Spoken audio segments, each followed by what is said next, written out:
People, hello, how are you? Hopefully we're all doing well. I'm Tom. There is a disease in boxing at the moment, and I'm here to talk about it. It's going to be a bit of a shorter video.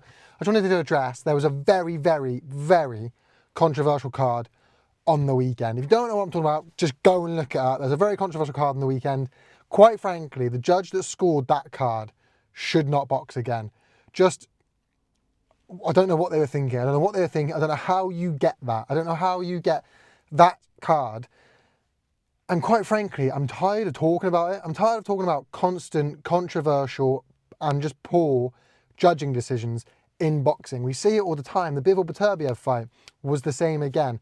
A huge, huge, huge wide decision to Beterbiev. Now, whilst I can 100%, I had Bivol winning. That doesn't matter. I can see Beterbiev winning. It was a close fight. I don't mind that. But I don't understand how you can get that wide a decision to Beterbiev. It's insane. It's insane. And this is where the term robbery comes from in boxing. I'm tired of talking about time and time again, controversial, poor and bad decisions in boxing. Now, luckily, the right man won on the weekend, but a split decision win doesn't reflect it. Doesn't reflect the fight that I watched. It's poor, it's stupid and it's silly. Now, look, I don't want to sit here and just slate the judge because there are other things involved. There are the fact that boxing's scoring system is stupid and boxing rule set is counterintuitive. So it doesn't all fall back to the judges. Do you know what I mean? A lot of it is boxing just refuses to modernise. It refuses to modernise. You've got so many sports, look, and some of them haven't done it so well, but so many sports have integrated technology into their sport. Some things have done it well. You've got rugby with the TMO. Fantastic. I think rugby TMO is brilliant. You've got the eagle eye, things like that, which is great. Some things that haven't done it quite so well. You've got football with VAR that, look, they've integrated it. It's made a difference, but perhaps not quite as much. I think VAR are a bit strict with things like offside. If they're not gaining a clear advantage, let's not start splitting hairs.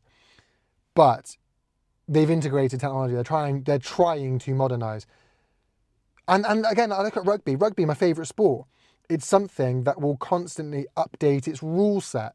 Whether it be to make it more entertaining to watch, more entertaining to play, fairer to play, better just all round. They're constantly updating their rule sets, kind of every season. You know, MMA introducing new rules. The 12-6 elbow now allowed. Putting your hand on the floor doesn't count as a takedown. You can still get kneed and things like that. Sports modernise and update with the times. We're just not seeing it with boxing. So a large portion of this can be put down to the refusal to modernise, the refusal to adapt with the times from boxing. I've said it before, it's a different video. Go and watch it. I'll link it in the description down below. Go and watch it if you'd like to. I think the score system in boxing is really poor, really poor. Judges, one, need to remember, and people as a whole need to remember, you can score fights 10-10. That's allowed. There's nothing wrong with that. There's nothing illegal or wrong or against the rules with scoring around 10-10. Not every round has to have a winner. They can be, it's a really even round, but he landed one more punch, I think, I'll give it to him. No, you can have 10-10 rounds. That's allowed. We can do that. We need to integrate and implement that more often. That would stop. When you've got a fight, that's probably on the weekend, a fight that's quite close, and you can nick around there and give this, but this round was really, really close. I'll give it to him as he's been better in the fight so far. We'll just leave it as it is, let them have their round, and just score this round a 10-10.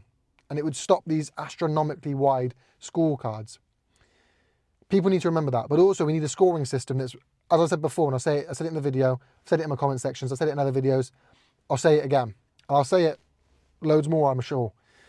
The scoring system in boxing needs to be objective, consistent, and repeatable. Those are three factors in most sports that contribute to the scoring system, and I think should be no different in boxing. An objective scoring system. The fact it's so subjective is ludicrous, like ridiculous. But also the fact it's so subjective makes no sense. You can be the better boxer, do better on the night, but lose a fight because this judge likes that. And you're thinking, well, hang on a second. It needs to be objective. You need to know what you need to do. You know in football, I need to go in there, I need to score more goals, then I concede. In rugby, score more tries, then I concede. Don't give up loads of penalties. So, we saw England versus New Zealand. Most of England's points came from penalties. Don't give up penalties that could lose us the game. Boxing, it might be, actually, I want to have this game plan to beat this fighter because my style is this, and I want to beat this fighter doing that. But this judge, he likes front foot aggression, not effective aggression. Or he likes power punches, not volume punches. So I better do this instead. That shouldn't be the case. The ref in football and the ref in rugby should not impact the result of the game. That's kind of the point. They need to make sure it's a level, fair playing field. The judges in boxing shouldn't dictate the result. They should tell you who won using an objective scoring system. Not, well, I like this, so I've given it to him. That's not what it should be. Maybe I'm wrong, right? Maybe I'm wrong. I don't think boxing should have that. I think boxing should have an objective scoring system. You know what you need to do. And if you're not going to have an objective, if you're going to have a subjective scoring system, don't have controversial markers. Volume punches, but then a power punching. Well, hang on a second. If you volume punch, that takes a lot of energy, so you can't really power punch. If you power punch, that takes a lot of energy, so you can't really volume punch. They don't really go together. Effective aggression, effective aggression and ring generalship, but then defence. If you're defending and boxing on the back foot around the ring, how can you be effectively aggressive and control the centre of the ring? That makes no sense. I think it should be objective. Then you've got repeatable. It should be something where you watch the fight back again and again and again. Now, barring super, super, super close fights, but it should be a case where you can watch fights back again and again and again and again and again, no matter who you are, and kind of score it the same. Repeatable between people. So I score it the same as you. You score it the same as this person, and you score it the same as that person. We all score it the same. But also, maybe slightly different here and there, but largely the same. But also, I can watch it time and time and time again and get the same result. That should be it. Objective, repeatable, and consistent. Consistent, same as repeatable, really. Consistent. Consistently scoring.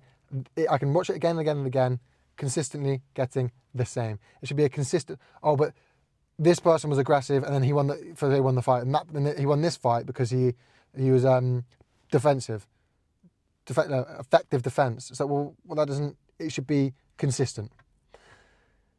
And that's boxing. That's not on the judges. But it's just, that judge needs to be, I think judges should also have to be liable for their decisions. Not just brush it under the rug, they scored it like that, whatever, on to the next. No, they should have to be held to account for their decisions. You have to be able to talk about and explain why they've scored certain rounds in certain ways and certain fights in certain directions. You should have to explain these, be held to account, because that's not happening. And what we're seeing is boxing over and over and over again, have robberies, have awful decisions, terrible scorecards, and it detracts not only from the sport, but from that specific fight. It makes fighters look way closer than they are. And it's a real disease in boxing that needs curing. It needs sorting ASAP. I'm really tired of talking about it. I am sorry. I made nearly a 10-minute video now talking about a disease in boxing yet again, which is controversial boxing scorecards. I don't like making these any more than you like watching these. Do you know what I mean? I don't like it. It's an easy fix. Modernize. We have the technology. There's systems that have been made that will calculate punches thrown. The connection on the punch, whether it was a power punch. Do you know what I mean? We see the CompuBox stats during the fight of X amount of punches thrown, X amount of punches landed, power punches thrown, power punches landed. You can see that. We can actually see these things. And we need to just stop letting judges just freeball it with their fucking eyes just sitting there. Do you know what I mean? We should actually give them access to these stats. Give them access to who's been the aggressor, how so, blah, blah, blah.